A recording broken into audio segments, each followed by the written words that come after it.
We are back on the Rational Boomer podcast. We got plenty to talk about. It is Saturday, and I've got Ed joining me on the show today. We're recording this on Friday, but we'll be on Saturday.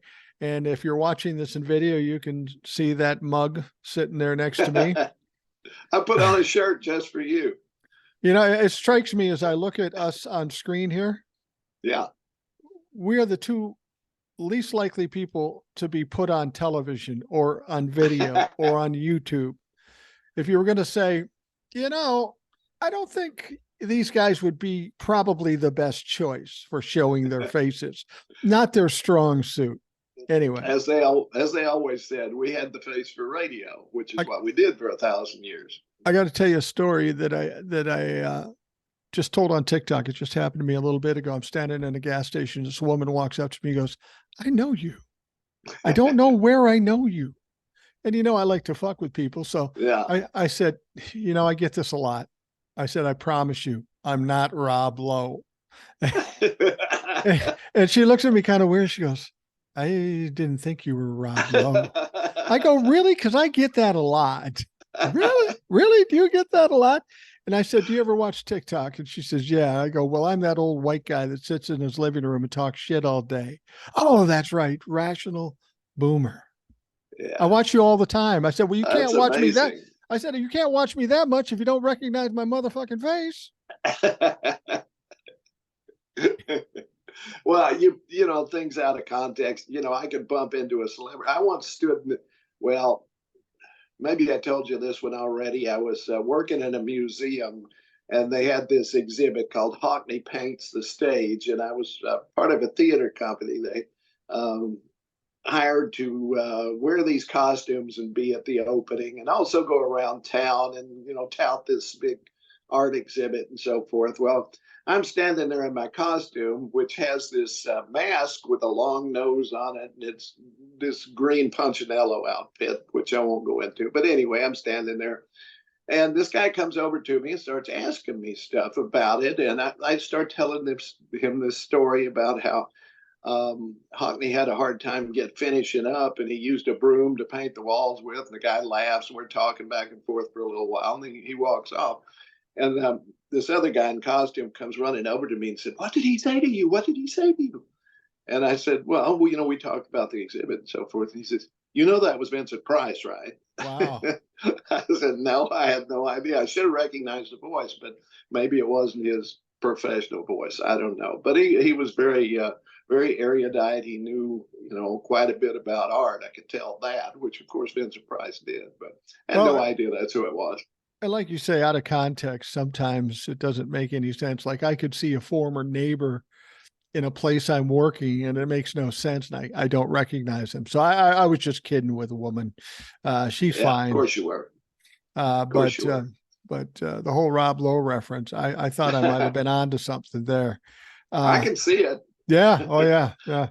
I mean, after he's been dead for a couple of weeks, but yeah. Put on some weight, lose some hair. Yeah. Other than that, we're identical.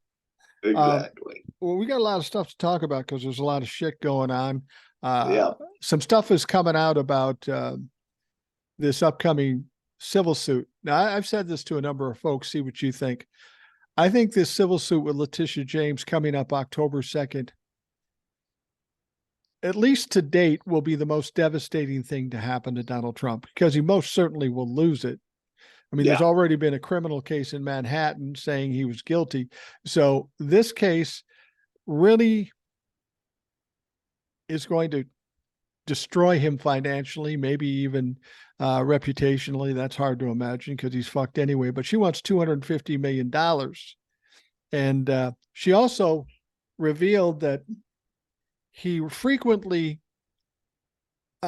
exaggerated his wealth, anywhere from 800 million to 2.2 billion every year for 10 years between 2011 and 2012.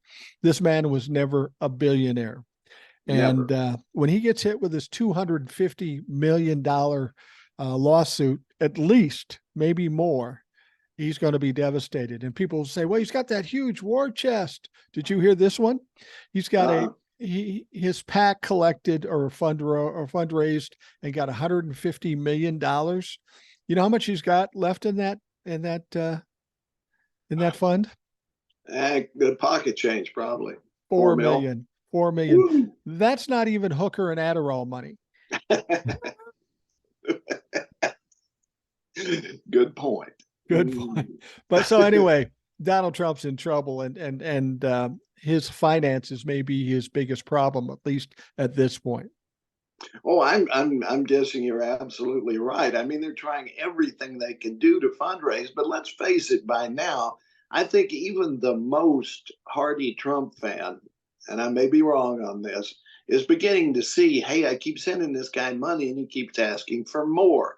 And I send him $25 and he hits me up. It starts coming out every month and I didn't agree to that. And, you know, that kind of thing. And you got all these others. You got Carrie Lake now starting up a fund because she's still fighting.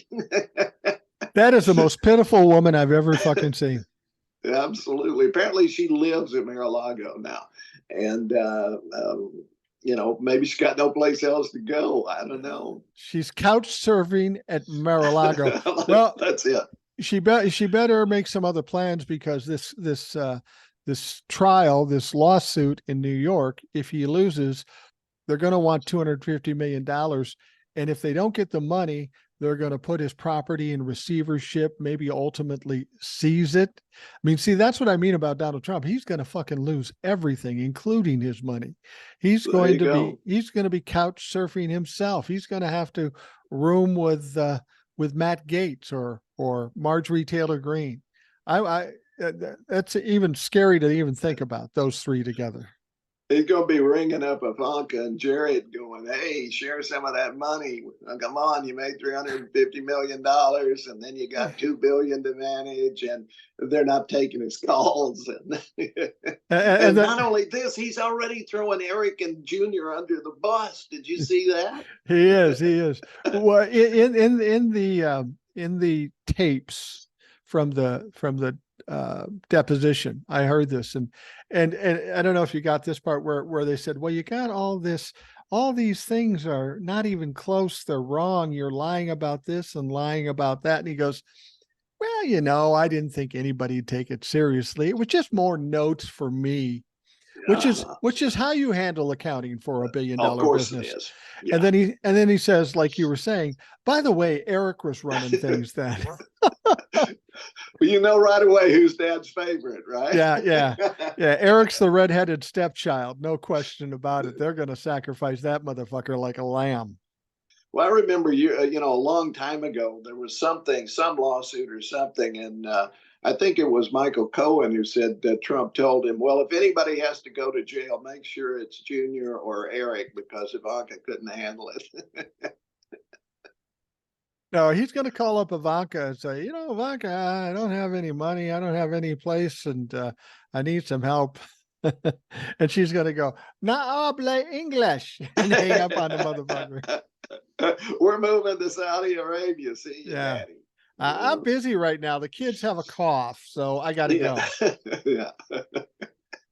Donnie's going to be a lonely motherfucker. I mean, his wife and youngest son moved out of the country at last I heard, or at least back to New York. Yeah. Hey, wait a minute. What's that? I think it's chickens coming home to roost. Yeah, absolutely. Yes. Absolutely. You know, and this is the one thing I've been talking to people about on TikTok and on the podcast for a long time. Everybody kept saying, oh, nothing's going to happen to Donald Trump. He's never going to be accountable. It's taken too long. The DOJ is never going to do anything. And I always said, you know, just be patient. The shit's going to happen. It's got to happen. And here we are. Here we are. The chickens are coming home to roost, and shit is falling apart for Donald Trump at every moment. Now, doesn't it strike you strange that for as bad as it looks for Donald Trump and those people around him, that there are still people standing next to him, holding on to him, believing that he's going to come through here? What is wrong with these fucking people? I guess it's wishful thinking, or they're in too deep, and all they can Yeah, do is hang on and hope that that they weather the storm. I mean, I watched that debate. I'm going, what is the matter with you people? You got two people here who are facing reality even a little bit, and then you got Nikki Haley, who's kind of on the fence, who's going, well, we got to have a new candidate, but at the same time, she raises her hand when they say, "Would you right. back Donald Trump, even if convicted, if he's nominated?" Up goes her hand. Come on. I mean, that disqualified everybody on the stage, as far as I'm concerned. Well, I didn't think anybody on that stage was worthy of being not only the president, but even the nominee. I mean, none of No. them can garner enough interest. You've got Ron DeSantis, who's sinking like a rock. Yep. Chris Christie is just a fucking novelty up there. He stands out because he's the only one that's ripping into Donald Trump. Asa Hutchinson is one dimensional. Nikki Haley flip flops all over the place. You don't know what the fuck she's thinking about. There really was no, and Mike Pence is all but done. I suspect he'll be dropping out of the race sometime very soon. I think realization has come to him that nobody in the Republican Party likes him. And if that's the case, you got zero chance. Exactly. Asa Hutchinson, I think of as the charismatic Pence. Yeah. He's a, but he doesn't come off strong. And, you know, and No. frankly, with the Republicans, one thing we've learned with Donald Trump, you need kind of a ranter and a raver and somebody who gives the impression of being strong, which would point us at Vivek Ramaswamy. But this fucking guy is a goof. He's an Oh yes. absolute goof. Yeah, I saw him on an interview with a black journalist where he was trying to explain the black journalist the Yeah, black well, experience, and he also claimed that the NRA had a lot to do with advancing civil rights. I oh mean, yeah. this is insanity, and he's just throwing anything out there, thinking. I believe he's like one of those salesmen who just they're going to put out so much verbiage that you're overwhelmed by it, and you eventually sign the contract. That's what he's like, and I still maintain he's a stealth candidate for Elon Musk anyway. So Yeah, he's easily discounted. you're probably right. And I talked about this earlier, and there's one thing that concerns me about Vivek Ramaswamy. He's ended up showing up on the left side media to be interviewed. And of Yeah. course, the intention is to take him to task. But this is the same mistake they made with Donald Trump. Ramaswamy gets up there and they put him up against somebody like Andrea Mitchell. Now, I think we can agree Andrea Mitchell is a legend in the business of broadcasting. Hmm. But she ain't far behind Mitch McConnell at this fucking point. She is slow. She's plodding. She's not as quick as she used to be. She should take that note and just fucking retire. I like her. I wish her the best, but she should not be put in these positions. So she's up against Ramaswamy. And what's Ramaswamy do? He spews all this ridiculous bullshit. And Andrea Mitchell has some good points and tries to hit him with it. But what's he do? He talks louder, longer, and continually, and he doesn't shut up. This is the very thing that Donald Trump did. Nobody pressed him. They just let him get away with anything, and then he became president. And that was the left side's media fault. They better not make that same mistake with Ramaswamy. I think Ramaswamy is a weaker candidate than Trump of 2015, 16, but I'm tired of the media stuffing shit down our face that isn't important. Well, the thing about Trump, and this cannot be understated. He was the white candidate. I Right. mean, here's this blonde, fair-haired guy, business supposedly success. Of course, we know he wasn't, but still, he was the white candidate. Now, Ramaswamy does not have that, and he will never. I guarantee you, neither him nor Tim Scott will ever overcome their color to be a Republican nominee. It will not happen. No, no, or Nikki Haley either. Nikki might skate because she doesn't have the name anymore. I mean, she She uses did. Nikki. I know she did, and but Democrats would not play on that. I guarantee you. It's No. just the way they are. They're not going to say, go into a debate and call her by her original name. They're not going to do that because they're not assholes for the most part.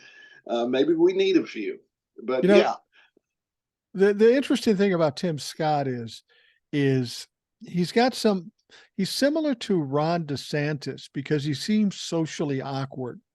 Yep. And Tim Scott, several years ago, he made some promise of virginity, and people were kind of weirded out about it when he did that.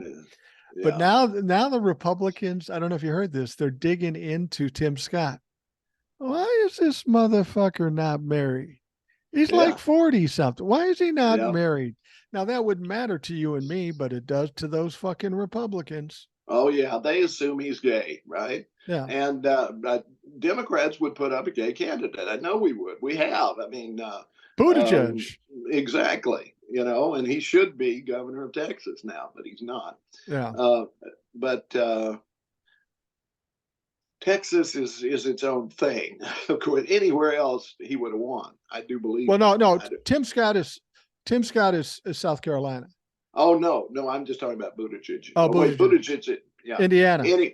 Indiana. I'm sorry. Yeah, Indiana, Texas. I feel like I'm both... talking to Donald Trump here. Yeah, right. Or Mitch McConnell. I got Buttigieg mixed up with the Texas guy who ran against Tim, who ran for senator. You're not thinking of Beto. Yes, Beto Okay. O'Rourke. Yeah, he's a tall, skinny white guy. I can see how you tie that together. Exactly. See, I got my problems too. Yeah. See, I just put it out there. Yeah. Just, well, I mean, I'm an old guy. In this day and age, you can say virtually anything, and people go, "I like that idea. I like that fucking idea." Yeah. But my point being, though, is that Buttigieg is a viable candidate. Period. In 2028 earliest, obviously, yeah. But yeah, he could be a candidate. And I have a friend who's big in politics in Minnesota who's gay, and no problem. Who's that? I don't want to say his name, okay? Just because of. Is he not out? No, he's out, but he's. I just don't like to bring personal friends into it without talking to him first. So you got to check and see if he minds being associated with you. Yeah, that's pretty much it. I mean, everyone knows he's gay, and everyone knows that he has a black partner, and they raised two special needs kids together. He's a very popular guy, and that doesn't matter there. No, it doesn't matter. It doesn't. It doesn't. With liberals in general, it does not matter. We're past that for the most part. That's my point. If I have one. Yeah. It's. I think I talked about this with you before. I feel like there's been a shift in the tide, a paradigm shift that now everything that happens is going badly for the Republicans. Whether it be Fani Willis. I mean, the whole Fani Willis thing where they want to kick her out for no apparent reason. And people were really, really worried about that. And I said, don't worry about it. It's not going to happen. It's not what you think. The legislature doesn't get together and say, she's fired. And then Brian Kemp comes out and says, fuck no, we ain't doing nothing. And Brian Kemp scores again. First of all, he turns down Trump, and now he stands up for Fani. So Brian Kemp, I give you a big check mark there, dude. Even if you are a Republican. If ever the Republican Party wants to redeem itself and try to appear normal, Brian Kemp would probably be a good candidate for him. I wouldn't vote for him, but I never will. He might be a good candidate because at least he has a history of integrity, with the 2020 election. And of course, this situation too. He's still a Republican, and I think he was kind of a Trump humper at first, but he quickly decided that's not the road to go down because I'm going to go to fucking jail. So I'm going to do the smart thing. Exactly. Jumping back to the debate and to Republicans in general, whether it's Scott or Ramaswamy or Nikki Haley, whoever it is, they got nothing. They got nothing. They have no issues to run on. All they No, got is cut taxes on rich people. That's it. That has been the Republican platform since Ronald Reagan. Cut taxes on rich people. That's all they got. And bureaucracy, which means, or regulation, which means letting corporations do whatever the fuck they want to. That's their two things right right. there. Nothing else. So all they got is this social crap that they usually can't do anything about. And it's just wedge issues like that, and they keep now they got abortion, but it's coming back to bite them in the ass, which It is is. great. And they're banning books, which is coming back to bite them in the ass. So every time they get something, it turns on them, which is Right. wonderful. Yeah. And that's why, the whole abortion thing was what lost it for them in 2022. And I know they think people will have forgotten about it. They don't No, know if they think that, they don't know women, no. especially when you start taking their rights away. And those people who support women, nobody's forgetting it. That one thing will probably lose 2024 election, but they got 10 other fucking things. The And guns. yeah. Well, I'm saying, well, let me touch on that in a minute, but I'm saying this in fun, but we all know women never forget. No, they don't. I've told this No. story before. If I'm in an argument with my wife Hmm. and I lose, all Yeah. good, all good. Yeah. But if I win, now I got to relive every fucking sin from the 80s. And everything I've done since the 80s, she remembers in detail. And she starts to list them until I go, all right, fuck, I give. So, yeah, if you think you're going to get away with this overturning Roe v. Wade, even in 2024 or 2028 for that matter, it doesn't Oh, matter. You're going to pay for that for fucking ever. and good. So good. Yeah. Let's talk about guns for a minute, okay? Okay. All right. Earlier in the year, we had a crazy gunman walk into a private school, a Catholic school down in Nashville, and blaze away. And So there was, of course, a public outcry for some sort of legislation. So the governor called a special session to address this. They wanted red flag laws. They wanted gun locks. They wanted a whole host of things, right? Well, the special session ground on, got into lots of theatrics and so forth, and they closed it out without doing a damn thing. Right. Along the way, they cleared the gallery of protesters. They wouldn't let them have signs, and they got a judge to say, oh, yeah, they can. That's called free speech, you morons. So they let them back in with the signs and so forth. And then one of the three that they expelled, who immediately got their seats back in a special election, he was silenced, and then the Speaker of the House, I believe it was, bumped into him on the way out. So now there's probably going to be some sort of suit about that. But anyway, it was a cluster, a real cluster, and you know what word goes with it. Yeah. And here we are in Tennessee. Not a damn thing was done about the guns. Now, right before the special session, 70% of the polled people in Tennessee, who tend to be Republicans for the most part, at least in this end of it, we've got Democrats in the middle and on the other end, but not many up here.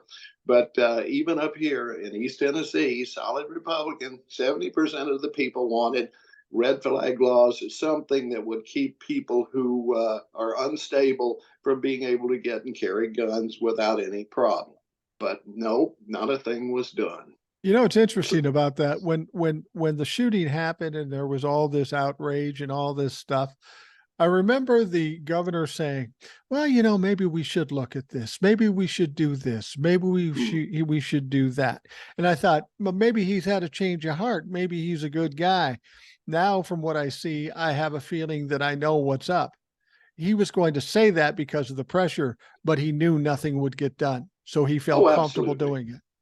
And he was totally absent. I mean, when a governor calls a special session, normally in a normal state, they will be involved. They will watch what's going on, and they will encourage the side that they want encouraged and so forth. They will make public statements. Not a word from Governor Bill Lee, Right. because that was exactly it. He just wanted to take the heat off himself and throw it on to the Republicans in the state legislature, where they, of course, did exactly what he expected them to do, which was nothing.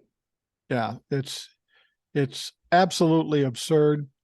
And the Republicans are going to get hit with this ultimately. If 70% of the people want this, they can play this game while they're in power, but they won't be in power very long if, assuming it isn't gerrymandered so fucking badly that they can't win.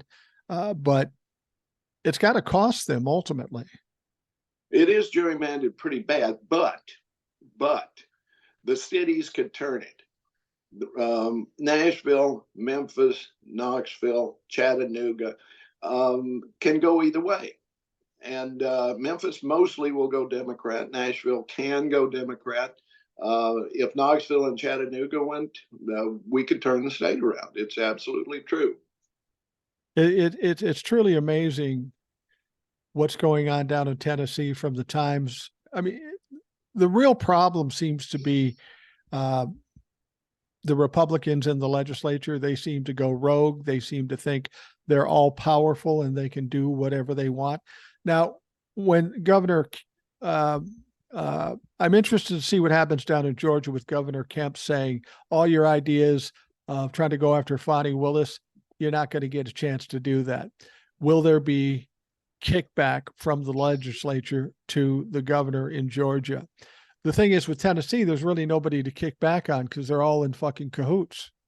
Yeah, that's pretty much it. I mean, it's a super majority, and nothing can be done. And the legislature is adjourned until the first of the year. So unless he would recall back another special session, which I don't expect, they will continue to do what they do, which is give rich people money, protect rich people's money, and ignore everything else.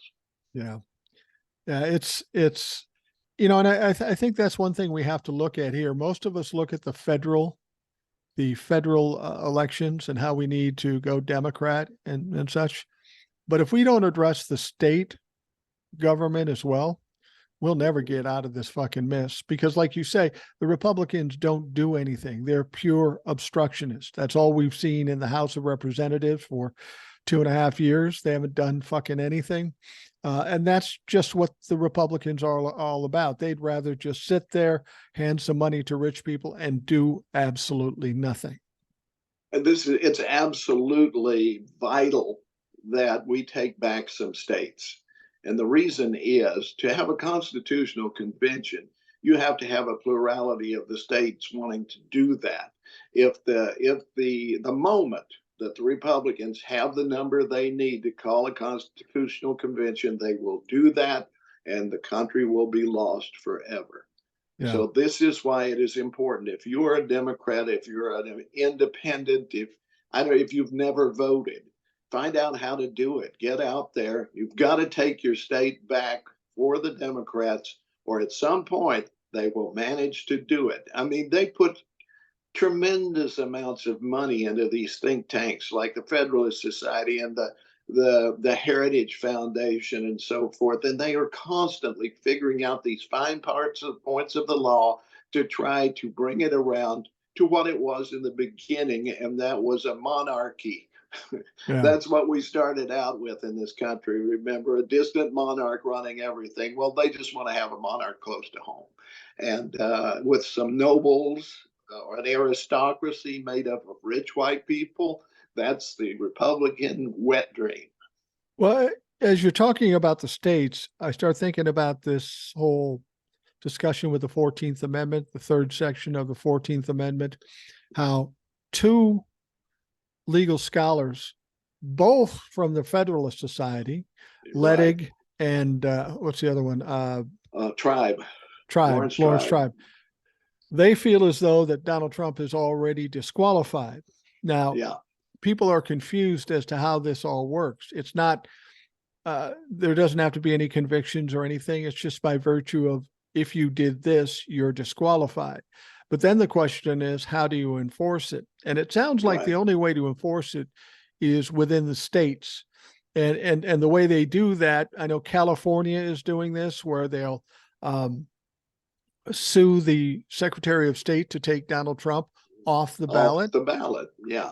Now, somebody like California doesn't do any good because Donald Trump or any Republican would never win California.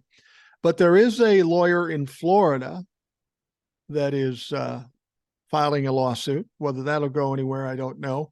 But the interesting one is one in Michigan. There's a lawyer in Michigan that's suing to have Donald Trump taken off the ballot. And for all those people that don't understand the 14th Amendment, the second section of the 14th Amendment, that's what it's going to take. Each state to go and say, we want Donald Trump off the ballot. But remember, the only place it matters is if they are red or swing states. Those are the only, but we only need a couple for him to be mathematically eliminated. Pennsylvania, Michigan, a couple others. Right. And I'm not ready to sit back and wait for that to happen because we're dealing with too many things, too many people, and too many legislatures. If it works, it'll be interesting. But what if, say, 2 red states and a bunch of blue states say he can't be on the ballot? Now, at that point, he's mathematically disqualified because he needs a certain amount of electoral votes. And if he's got 2 red states that are gone, he can't get it.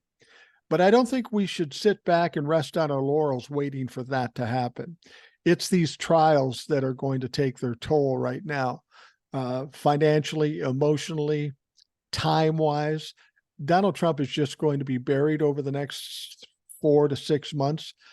I think he's going to be absolutely stymied for doing anything. If you don't have money, you don't have time, and you're sitting waiting to be convicted of major crimes, it's impossible to try to run any kind of political campaign, whether it be for the primary or for the general election.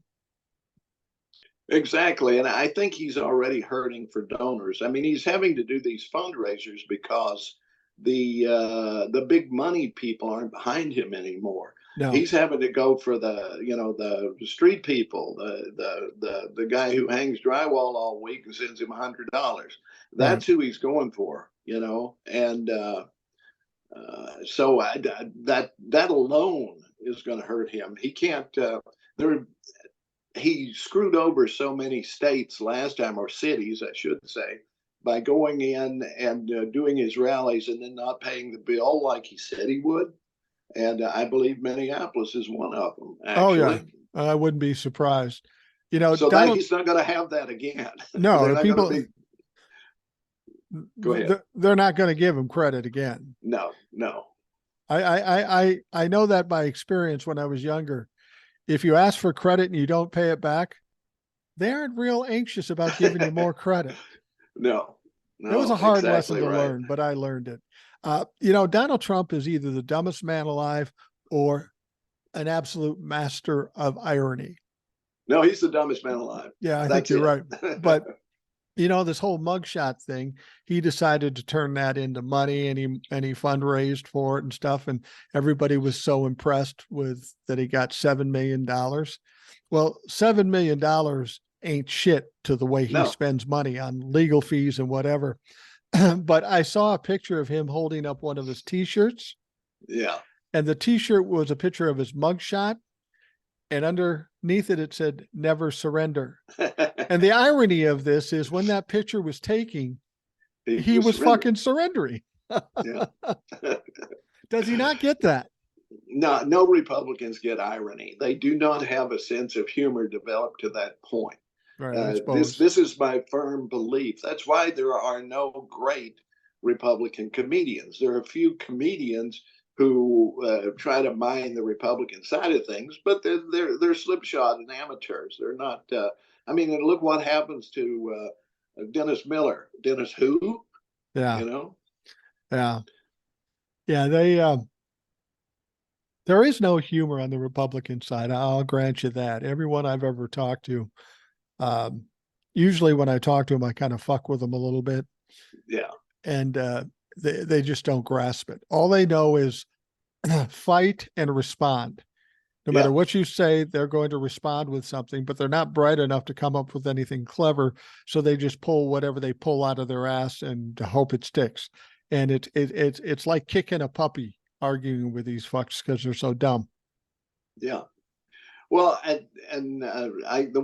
won't be able to come up with the exact term, but about 70,000 years ago, some human beings developed the ability basically to use their imagination and to envision things that hadn't happened, or to see two disparate elements and put them together into a narrative or something like that. Now, Right. we still have that, but it has to be nurtured in children. I think liberals basically do that. They read to their kids, they put them in activities and so forth. I don't think Republicans do that. And I do think that a lot of Republicans grow up without the ability to actually use their imagination. All they can do, as you say, is fight or flight. Right. Right. Exactly. Exactly. All right, Ed, let's take a quick break and we'll be right back.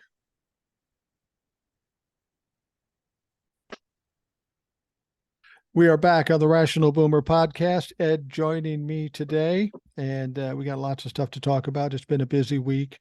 I just wanted to bring up something real quick. It's a really unimportant story about an unimportant guy, but I thought it was funny.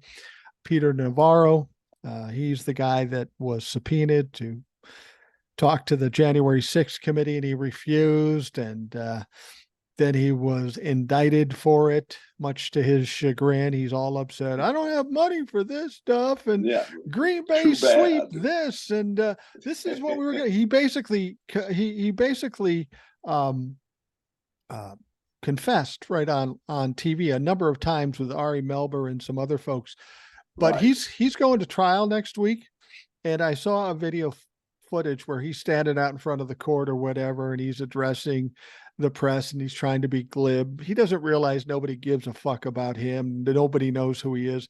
And there was a woman standing behind him, and I don't remember what the sign said, but the sign she held over her head was basically making Peter Navarro look like a schmuck. He finally turns around and sees it. And now he's upset. He's embarrassed. He's pissed. So he goes to try to grab the sign. Now, Pete's not a tall guy. You know, I think Donnie could put him in his pocket and walk around with him, and maybe did. I'm But so sure. he tries to grab the sign. He misses. He tries a second time, and he tries a third time. And this woman, she's such a badass. She's just standing there with the sign, with him jumping around her as if, it's Like a Peter, little puppy. little puppy, and he's going, "You already got one charge, bitch." And then he turns around and continues doing what he's doing. But you wanted to bring up something else that you've looked into, and I've talked about it a little bit, but you know far more about it than I do. But when I heard about it, I thought, wow, this is a little scary. If I thought the Republicans could win, this is pretty frightening. Go ahead. Yeah, and this is not exclusive to Trump, by the way. They would do this regardless, and this is their Right. intention. Regardless, if any Republican ever wins the White House again, they want this to be ready. They're calling it Project 2025 and anticipating a Republican win. And what they want to do, this is being spearheaded by the Heritage Foundation, but others are involved. I'm sure the Federalist Society and any other Republican organizations, think tanks, and so forth are being drawn into it. Because the idea is that you've heard the Republicans screaming about the deep state, the Deep deep state. state. Right. It's the big enemy, the deep state. No Republican has a chance because the deep state is always there, right?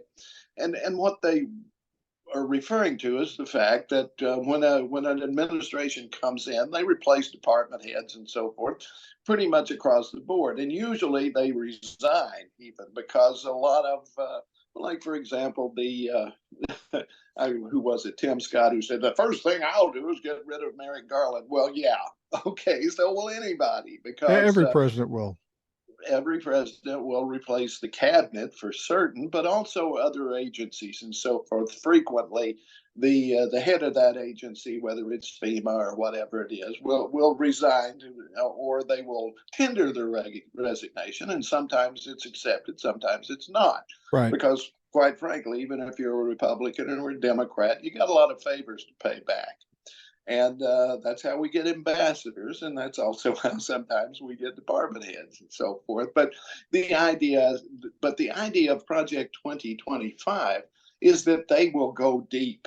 They will Right. have an army of people ready to go on day one. So let's say the Department of Health, Education, and Welfare, right? They'll have 200 or 300 people ready to go in there and become department heads and so forth, all the way down. And they will be doing. You remember the post office? You remember that thing we used to have that delivered mail, Yeah. Yeah. regardless of rain or snow or sleet or anything like that, right? Dark You of remember night. that? Yeah.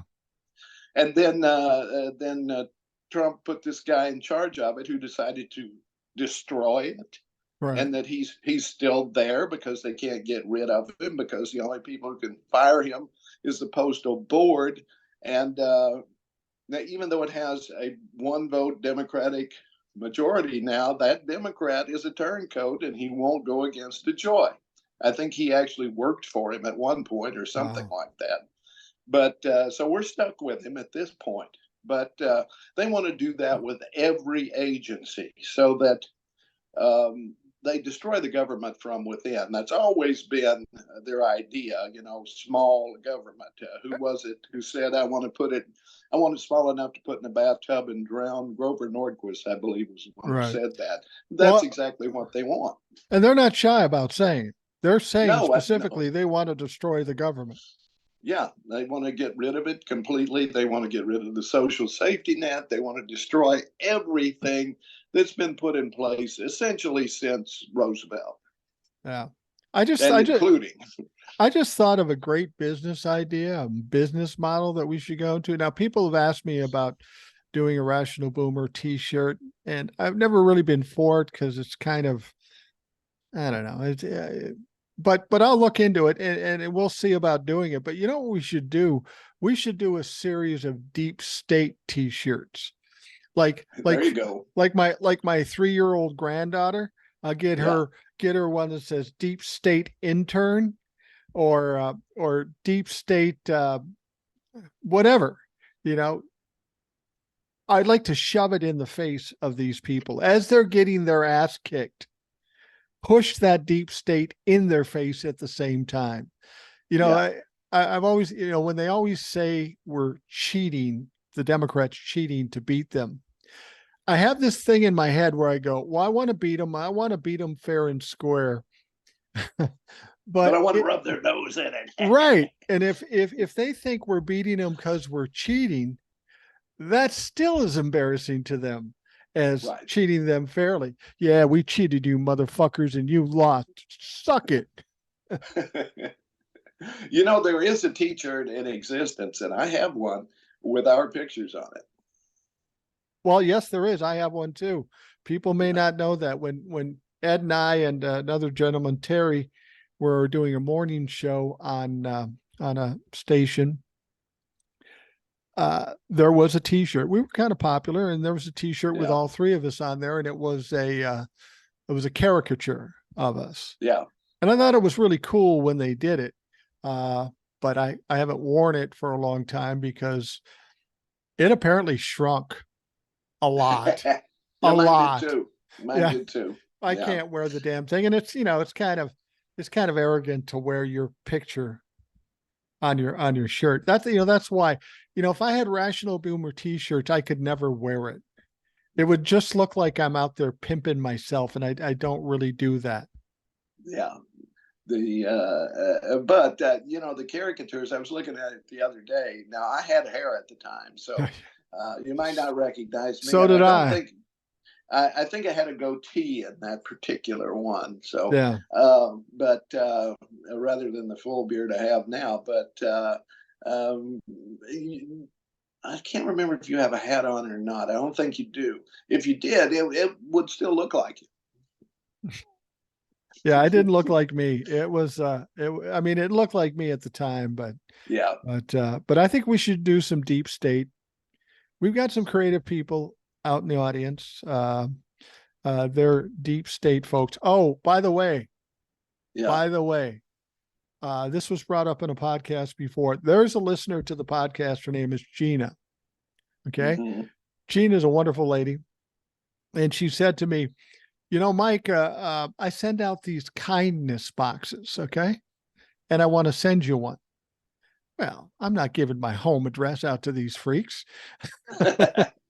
So I got a P.O. box and she sent the kindness box, and at first she seemed like a perfectly lovely lady. But when somebody in this business sends you something quasi anonymously, I mean, I knew her name, but it's going, I got to open that slowly, but I did. And Ooh, she, white powder. white powder or boom.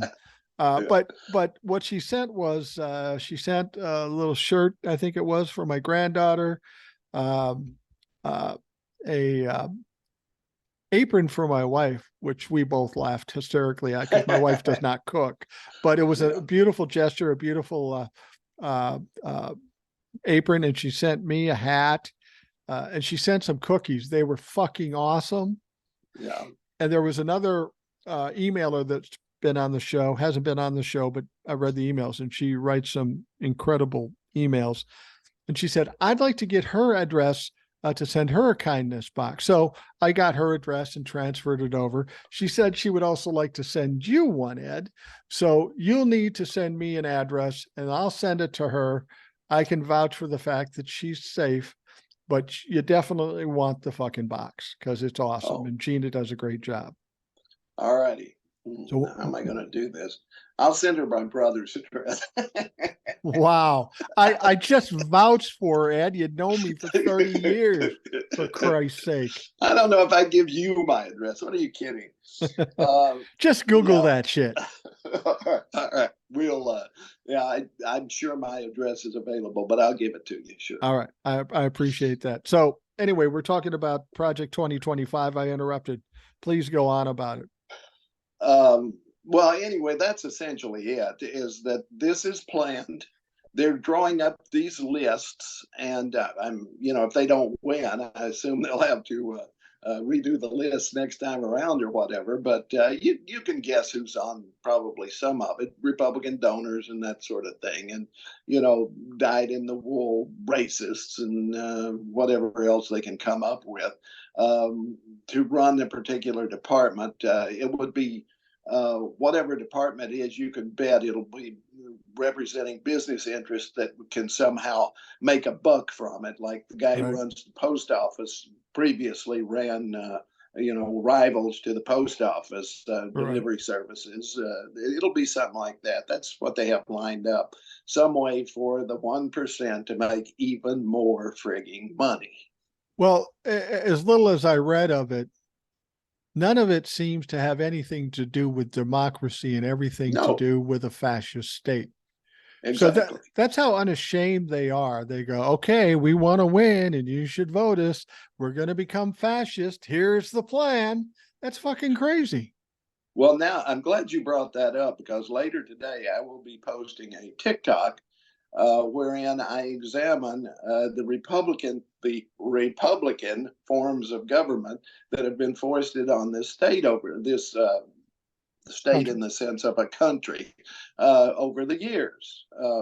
And I run them down for you. And the only one, of course, that doesn't that they don't support is democracy. Right.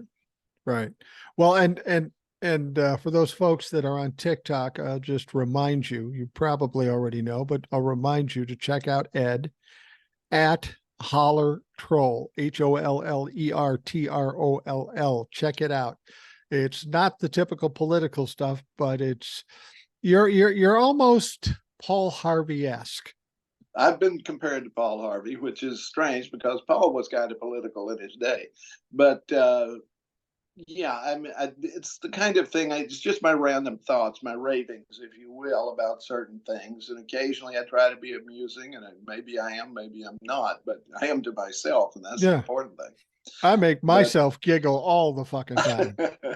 You make me giggle too. As you can tell, I've been laughing my butt off today.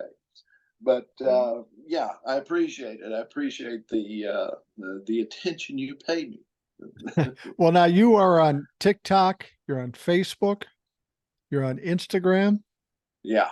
And are you on YouTube too? Threads. YouTube.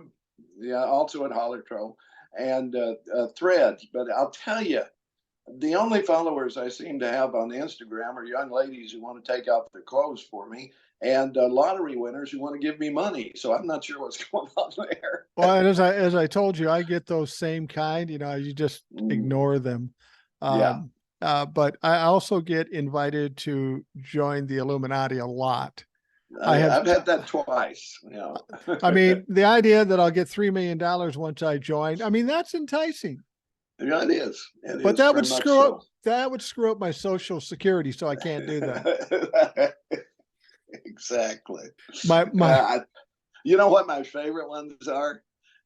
Somebody follows me, so I said, figure, okay, I'll follow back. Next thing I get is, hello, handsome. yeah, So I know that's fake. that's fucking fake. Well, my brother tells a story that's kind of interesting. He's not, in the media or anything or on online. He just has an Instagram to see his grandkids' Instagrams. But he's on there and he gets those same kind of women, scantily clad, and they're trying to engage you in conversation and all this. And one lady, one lady, he asked her, why are you contacting me? She says, well, you're very handsome. And then he thought about it for a while. He's made no posts. And the picture for his Instagram, the main picture, is of his golden retriever dog. That's Exactly. that's a tip off that you're probably not dealing with a real woman. It's more likely a Russian troll. But Exactly. Well, you can see, that they have no posts and so forth. So yeah, I just automatically block them. I guess I could leave them alone and but the other thing is, boy, they really love their Photoshop, don't they? oh yeah, yeah. Well, I mean, that's not human, folks. I'm sorry. no, no, no. And you might be surprised to know that whether it be on Facebook or Instagram or even this podcast, I don't use any Photoshop. It's just all raw meat. Raw being the operative word, yes. Well, same with me. I don't even put on makeup. Yeah, You know. it's pointless. I've got bigger issues to address. People say, well, do you want to do something with your hair? Yeah, I got bigger issues. The Yeah. hair wouldn't be enough. Well, once upon a time, I did, commercials, film, and Right. voiceovers and stuff. So I did a lot of and stage. I did a lot of stage work. So I wore a lot of makeup in my life, but I don't miss it. It's a pain, Right. believe me, and I probably still have residual damage from wearing makeup. I don't understand how women do it. I really do not. Ladies, we appreciate it, but Lord, I don't envy you having to do it every day. No, hell no. I the only thing I can shower, but shower, brush your teeth, and do all that stuff. Anything beyond that, I'm not interested. It's just, Nah. it seems like a pointless effort. Yeah, I get a haircut once in a while. That's my brother's a barber, retired barber, so he'll do me for free. Well, So, that free's yeah, good. Free's yeah, good. I've yeah, even cut my own hair back when I was young. yeah. Didn't I turn know. out real well, but nobody noticed. You had the Flowbee, right, with the Yeah. vacuum cleaner. Snip, I snip, actually, snip, snip. I actually had a Flowbee once. I was at a, I'm sure. I used to be in a business where I would buy, stuff from auctions and you get boxes of shit. And there was a Yeah. Flowbee in there. I go, fucking great. I can cut my own hair. That was a joke. Yeah, I didn't use that long. The Flowbee. Wow. Um, it's I want to talk about Georgia a little bit because that All seems to right. be really kind of bubbling under or bubbling over there. Fonnie Willis is getting hit from all sides. People are trying to get her to stumble, and she just fucking does it, man. No. She is, and this is an overused term, but she's gangster. I Oh mean, yeah. everybody thinks Jack Smith's tough. I think Oh, I'd rather fight Jack Smith than Fonnie. I'm beginning to think you're right, and everybody said, well, okay, they're trying to get the, they're calling her bluff. They're asking for a speedy trial because they don't think she'll be ready, and she's going, yeah, let's do it. We can do it Yeah. tomorrow if you want to. How about October? Yeah. But see, this is the quandary that judge is in. Now, I was also surprised to hear that this judge was 34 years old. Uh-huh. I have Yeah, kids. I have kids older than him, it's true. I but vouch for that. but he doesn't seem to be shaken by this whole thing. I mean, you got to understand the magnitude of this case may be the biggest criminal case, certainly in the state of Georgia's history, probably in this country. At least Jack Yeah. Smith's will be. And he doesn't seem to be swayed by the pressure at all. But he's got a tough situation with this RICO case because she charged 19 people all at once. Yep. She wants to try them all at once. That's her Yep. preference, to give the whole picture. But now all these people's going, I want to go early. No, I don't want to go early. And everybody wants to sever themselves from the case, including Donald Trump, because Donald Yeah. Trump doesn't want to hurry here. So what Right. do? Do they make everybody go early? Do they let everybody sever themselves? Because if they do that, that kind of defeats the whole purpose of a RICO case. I think it's going to go to trial as it is, and I think it's going to go to trial next March 4th. That's what I believe. Well, that's what she originally asked for, March 4th. Yeah. Mm-hmm. And it's just going to be all 19 together? That's what I think. Yeah. I think that's what the judge is going to rule because nothing else makes sense. When is the Super Bowl? February? Yeah. February? That's going to have a Or big January even. I can't January, remember February. now. That's going to have a big audience, right? Yeah. Nowhere near that Nowhere Georgia near. fucking trial's going to be.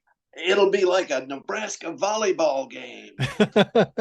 Yeah, exactly. But that's what's really interesting. Everybody's been worried about the federal trials and whether they're going to be on TV. I think the standing rule with federal trials is that you can't put them on TV, but there are Right. exceptions made, and they may want to do that. And frankly, if the Georgia case comes before the federal case, they may just put it on the federal case on television too. But this judge specifically came out and says there will be pool cameras, there will be Yep. pool video cameras, there will be streaming on the courthouse's YouTube every And we're fucking going to sell second. tickets. Yeah, no shit. You could put a paywall up against that Okay. courthouse stream, and you'd make some money. People Yeah, want to you'd see see, that shit. you know, you'd be seeing all these celebrities showing up. The limos be pulling up out front, and they'd be waltzing in there. It'd be like the Oscars. Right. Well, and I personally think the fact that this Georgia trial is going to be on television is Yeah. crucial to the Yeah. healing of this country. Because, in the media, we hear different stories from different sources. Nobody knows what the other one is thinking or hearing. And that's why we have the divisiveness. This court case is going to be heavily watched by Democrats, certainly, but the Republicans they won't be able to help themselves. They'll be watching it too. And then what's true will be revealed to them. Then it's a matter of, if I've seen it in court or heard Donald Trump say it or heard his lawyers say it, do I now believe it? I still think there'll be some that won't, but I think enough will be swayed where that will be the end and the demise of Donald Trump and all the little Trump-fucks. I agree. I'd go as far as to say that Nixon would have survived if they hadn't had Watergate on TV. I really do think that made a huge difference. Oh, I agree. And the thing about it was that wasn't even a court case. That was a No, congressional hearing, right? exactly. But it was on TV, and they got the facts out there, and people could see people's faces reacting to it. They could see Howard Baker sitting up there as the Republican representative on the committee. And it made a huge difference because Nixon was hugely popular with the Republicans, right up there with Trump. Right. Right. And if you weren't alive at that time, you can't imagine how many people were interested in.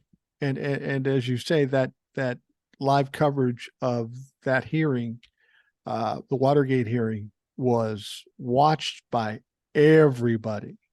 Everybody. Yeah, I was in college at the time, and people were bringing TVs to class. Professors Really? were setting up TVs in their classrooms, and if you went to the go to do business in the offices, there'd be a TV on in the background. Everybody was watching.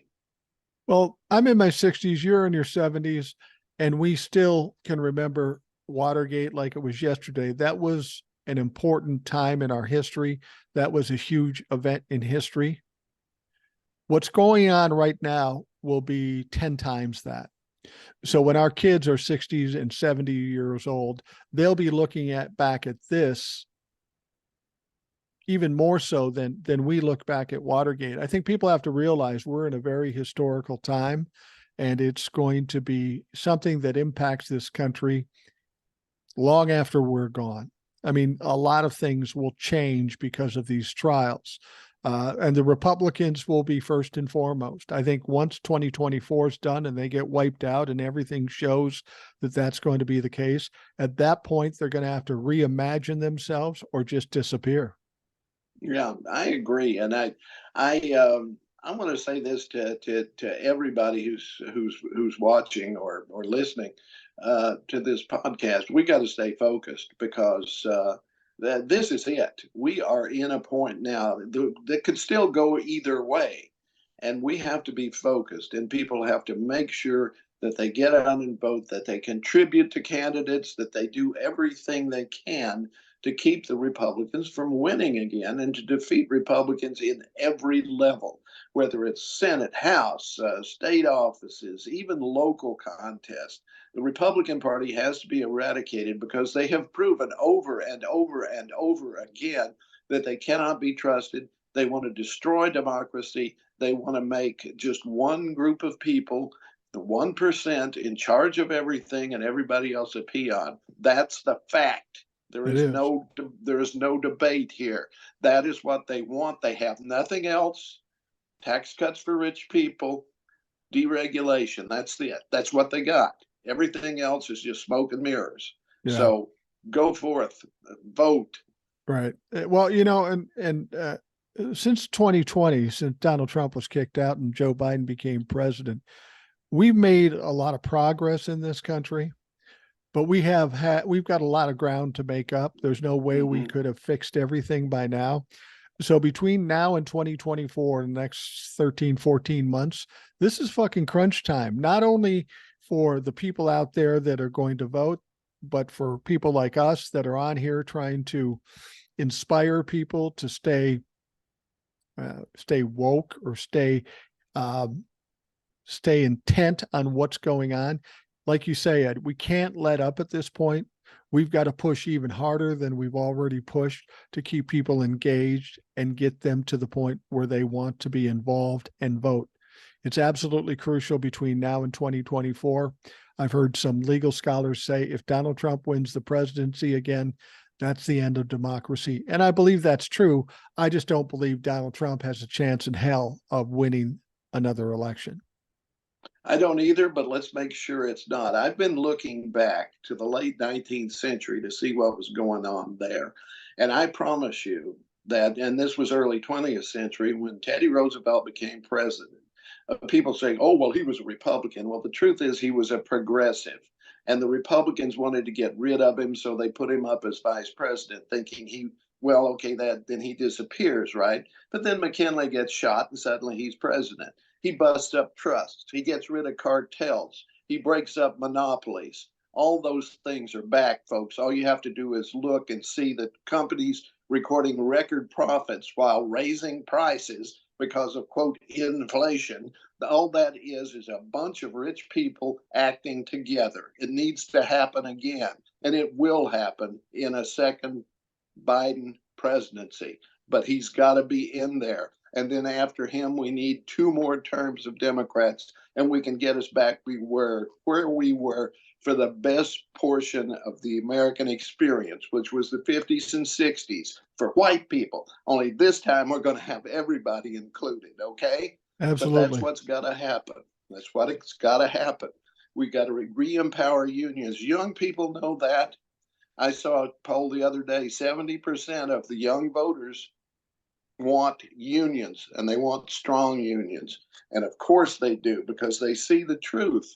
And that's what's got to happen. The Republican Party must be destroyed. The oligarchs must be destroyed. The corporations must be broken up. And the only way to do that is put Democrats in the White House, the Senate, and the House, and in the state legislatures and governorships. I've seen that same same poll where there are 75% of young people, millennials and Gen Zs, that will vote Democrat. Now, I say bully for those 70% of the people, the young people that will vote for Democrat. For the 30% that would vote Republican, being your age and after all you've seen, you motherfuckers are grounded. Go home, sit in your room until I tell you to fucking come out. There you go. Exactly. You But got to handle this shit. yes, well, you've done it now, and that's great. My own kids don't listen to me. I don't think any other Yeah. younger kids will fucking listen to me. But, the 30% that, or 25% that are still Republican, these are people who are still being influenced by their parents. And that's the amazing thing, that so many of these young people are looking to the Democratic side. When most kids, you get to be 18, 19, and you do your first vote, you don't know shit about shit. You just vote for whatever your parents vote for. And you don't understand anything. And, when you're a young man and your testosterone is higher than your IQ, well, then then you vote the wrong way. You have no clue what's coming up. So I'm heartened by the fact that we have so many young people who see what's going on and don't want old white people fucking up their future, because that's exactly what they're doing. Well, they also see, and I believe this is true, they see, today is the day that student loan payments are supposed to resume, right? Right. And they see that Biden has exempted 800,000 people by using a runaround here, especially those who have been paying for decades. Right. And so they see the fairness here of what's happening. And that goes a long way, that the Democrats at least are trying to address some of this in the face of a Supreme Court that stopped Biden from doing it entirely. Right. Yeah. You got to get, I talk a lot of shit about Biden being too old, and I believe he's too old, but he's the only viable option going into 2024. So we need to get behind him, make sure he wins. What happens after that, we don't know, but we've got to maintain the right direction here, and we're going in the right direction. We're finding stumbling blocks, and the Republicans are doing whatever they can to trip us up, but we're headed the right direction, and we just need to pick up momentum and keep it rolling. Let me say this about Biden's age. The U.S. presidency is an executive position. It's not a kingship. It's not a dictatorship. As long as he has the right people in place, and we have a Democratic Senate and House, all he has to do is sign his name. Yeah, if true. he can do that, then he's fine. Yeah, you're absolutely right. It's, some people want to make a president out to be a king, all-powerful king. Now, we know Donald Trump wanted it to be that way, but that's not the way it is. A president has only so much power. Congress has a lot of power. And that's why, I think coming up to 2024, we can't just be thinking about the presidency. The real push has to be getting back the majority in the House, maintaining and expanding the majority in the Senate. That's where the real action will come. That's where we will get the results we're looking for. That's why we can't just focus on Trump and Biden, or Biden and whoever else he runs against, because I think Biden's got it in the bag. And I don't say that lightly, because I know a lot of people who go, if he's got it in the bag, then I don't need to vote. No, motherfucker, you need to vote. You need to vote in every election. I don't care if it's a special election to replace somebody who died in your state, or it's a local referendum or something like that. You need to vote in every election. It's your duty. You're a citizen, and that's something that comes with being a citizen, is voting. There are people in other countries who would cut off their arm to be able to vote. You get to do it. Just show up. Just show up. Let's talk about Mitch McConnell briefly. He had a second bout with a freeze up in front of the press. That's pretty disconcerting. It's a little disturbing to watch, because I've seen both videos and I'm going, he's just standing there, kind of half smiling and oblivious to anything around him. That's the second time he's done it. So then the Republicans take him to the House doctor, and the doctor checks him out and go, yep, you're good. You can go back to work. I'm not a doctor, but something fucking's going on there. Was it Trump's doctor? No, Yeah, no he's in shit. the House now. Yeah. Well, what can you do? I mean, we each have what? Well, you got Mitch, and then we got Diane, and Dianne you know, Feinstein. and then Joe stumbles every now and then over a word or a step or a sandbag or something. Okay, fine. They got Chuck Grassley. Yeah. Nikki Haley did kind of say, it was kind of like a daycare in Congress, and that, so I had to laugh at that one, but it's on both sides, and they call for term limits and this and that and the other. But I saw a lady this morning who said, and I have to agree with this, we have term limits. It's called elections. Yeah. The people of California voted for Dianne Feinstein, and the people of Kentucky voted, some of them, for Mitch McConnell. So, it's up to them now to deal with, okay? We don't have to do anything. Obviously, if Mitch has got another 5 years on his term, I think, doesn't he? He's up again in 26, so he's got about 3 years left. He's never going to make those 3 years. No, not at this rate. Feinstein's got till 24. Right. She might make it, but I mean, Feinstein. The irony of her situation is she's in such bad shape right now. There's some financial issues with her estate. She no doubt has a lot of money. She had to give up her uh, uh, power of attorney to her daughter for her financial dealings, but yet she's still a fucking senator. Yeah, that's not right. I agree with that. She should resign, or they should resign her. It can be done, and I understand she has given great service over the years, no doubt about it. Yeah, no question. She's an icon in his own way. So is Mitch. They both had a great deal to do with politics in the late half of the 20th century and the first part of this one. But the time has come. I said I loved Ruth Bader Ginsburg, but Lord, I wish she had resigned earlier. Yeah, that would have made more sense. And I was going to ask you about that with regards to Dianne Feinstein and Mitch McConnell. Do you think they stay in their positions because of their ego and their need for power? Or is it their respective parties doing everything to keep them in place because they want to control what the ultimate goal is? I mean, with Dianne Feinstein, you've got a Democratic governor. He's going to nominate a Democratic replacement. That's not an issue. But the problem here is that Gavin Newsom said he would appoint a woman of color, which is great. Mm-hmm. But all the people, the Nancy Pelosi's and all this stuff, want Adam Schiff to be the senator. And they're seeing a problem that if he appoints a woman of color, and then they have to go to the election in 2024, and she's the incumbent, then Adam Schiff has less of a chance of winning.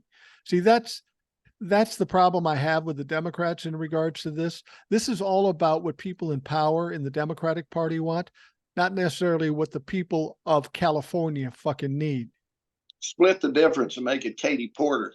Yeah. There you go. See, yeah. I mean, a little horse trading here. Yeah. I do. I see where Gavin's coming from. Certainly, there are many qualified women of color. That's fine. I have no problem with that if that's what he's want to do. And then you work your ass off to get reelected. Yeah, exactly. And if Gavin Newsom does end up having to appoint a woman of color, since Gavin Newsom is Nancy Pelosi's nephew, I'm thinking Christmas might be a little rough. It's true. Well, see, I'm against power brokers regardless of party. I'm sorry. I just am. I agree. I want politics to be pure, which means I'm an idiot, and I'm never going to get what I want because the nature of politics is, the old saying, "May strange bedfellows." Well, you see that Biden is a friend of Mitch. Yeah. He wishes him well and so forth, and you see that Mitch is delivering for Biden. He has. There's no way around. I mean, he fucked with Obama, but when it comes to Biden, He's leading, he's helping with this to avoid this government shutdown. He did the last time. He will again. You Yeah. know, so right at this point, I would rather have him there than any other Republican. Yeah, absolutely. Assuming he can actually do his job. I don't know that he can or can't.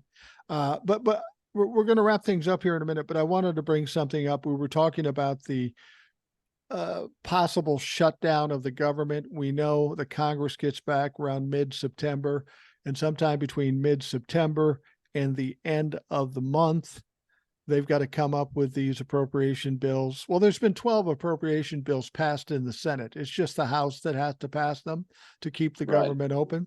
But we know MAGA and the Trump-la-fucks there, they want to shut down the government. They want to shut down the government. And I have a theory about this. The MAGA folks also want to impeach Joe Biden, which is a loser. The normal Republicans have told them as much. It's not going to pass. But so Kevin McCarthy is back in the same situation he was with the debt ceiling. He knows he can't let the debt ceiling go. He knows he can't let the country get shut down because the Republicans will be held responsible for it. It will be devastating in 2024. So he knows better, but he's still got to deal with the MAGA fucks. Okay. So he'll go with the impeachment. Right. Will he? He will say he's going with the impeachment. Yeah. Because it's a weird situation. A lot of people think that if you shut down the government, then all these trials with Joe Biden or Donald Trump go by the wayside. They don't. They keep going. But you know what it does shut down? The investigations of Joe Biden. So he's going to go to the MAGA folks and say, yeah, you can shut it down, but we'll shut down all the Biden investigations. So now they're going to have to make a choice. Do I want to get Biden more, or do I want to shut down the country more? And I think Kevin McCarthy is kind of playing that leverage so he doesn't have to make the final decision and piss off MAGA. I don't know.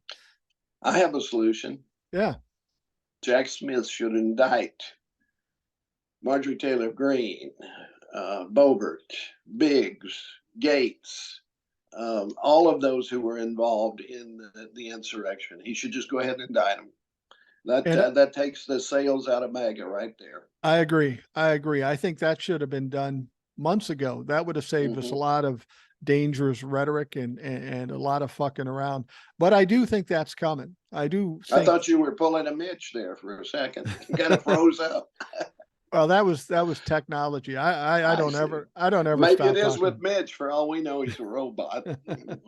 Well, that could be, but I think that you're right. The moment they do indict those sitting members of Congress, it takes the wind out of their sails and it changes everything. So I can't wait till he does it. I'm pretty sure he's going to, because we know during the investigation he hired 2 attorneys to specifically look into members of Congress. So he didn't do that for nothing. Right, exactly. Oh, and I got to throw this out there. I've been watching, you see on YouTube and various places, TV, these reporters who go to Trump rallies and they talk to people outside to see how crazy they are, Yeah. And it's amazing to me how crazy they really are. Oh, absolutely. I was talking to one guy the other day who was convinced that we've developed all of these clones, that all these different people are clones. I mean, we can clone cats, maybe, sheep. Or a sheep or that sort of thing, but we're a long way from people. But they don't seem to get that. They believe, they're so credulous. You can tell them that Joe Biden died and he's being played by an actor, James Woods specifically. Why they would choose such a dyed-in-the-wool Republican to portray a Democrat, I'm not sure. But they're convinced James Woods is playing Joe Biden. Yeah. And that this is a sizable group of people. So this alone should disqualify any Republican from ever holding elective office again. You would think so. It is absolutely crazy. And I think when this is all said and done, there's going to be a lot of embarrassed people. There's going to be a lot of people holding on to it. but there's going to be a lot of people that are just, and I always say this, are going to be standing with their mouth agape and their least impressive appendage in their hand. And, and they're just not going to know what to do with themselves. These people have a tough time admitting they're wrong. So it'll be interesting to see how they react when it becomes apparent, when they've watched the trial, that there is no other choice, but they were fucking dead wrong. Yeah. Well, you know what they'll say is, I never said that. Yeah. I never said that. I don't know. I never said it. It's like Vivek Ramaswamy, he tries to say, I never said that. Then they pull up the video with him saying that. Yeah. Fucking unbelievable. Well, that was edited. Yeah. It's like, I always tell people, it's like when I was a little kid and watched wrestling back before it was such a production, it'd be local wrestling. It was AWA here in Minnesota. And, they'd have a heel come out and they'd say, well, you pulled something out of your trunks, a foreign object. Because I did not. And then they'd show the video of him pulling the foreign object out of his trunks. And he goes, that film was doctored. It was doctored. I always think of that when they go, oh, that was edited. It's out of context. It's whatever. The guy's pulling out a monkey wrench and I didn't know. That's edited. That was actually a loofah. Exactly. Oh, well, what fun. What fun. All right. We're going to wrap things up for the Rational Boomer podcast. Ed, I want to thank you for coming on. It's a Saturday, so we did a little more goofing around than we normally do, but I'm pretty much a goof off anyway, so I'm happy to do it. Well, I'm looking like Gabby Hayes there on the broadcast. You kind of do. But people have come on to my TikTok and say, you sound like the guy that did Winnie the Pooh. I go, what the fuck? Another guy says, you look like Slim Pickens. I go, now I know you're an old motherfucker because nobody remember that. And then I've gotten some people say, you look like the skipper on Gilligan's Island. I can see that. Well, Skipper was bad. But what I used to get when I used to do the TikToks, I used to go, you're just like Andy Rooney. And I'm thinking, that racist motherfucker? No, I'm not. So we all look like somebody, but I definitely don't look like Rob Lowe. Definitely not alive one anyway. I aspire to that. There you go. Anyway, thanks for coming on, Ed. We'll be talking. Always glad to. We'll be talking to you next week again. And for those listening, I want to thank you for taking the time to do so. I hope you have a great day, and we'll talk to you again tomorrow.